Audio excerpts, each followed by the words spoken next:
in this video I'm basically going to solve these both Rubik's Cubes 2 into 3 and 3 into 3 blindfoldedly.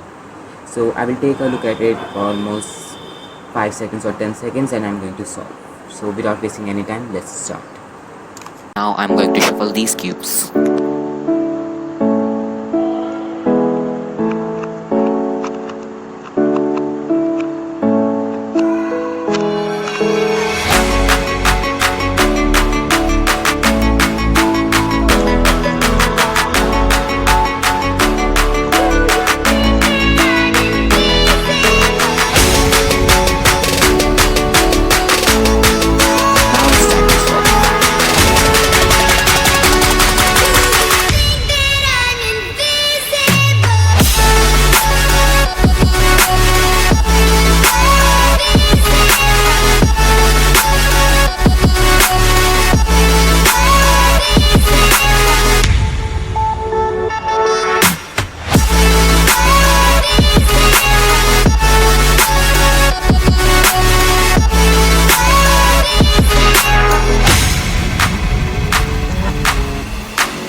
I hope you guys would have liked this video, so please do share and subscribe to my channel for more wonderful stuff.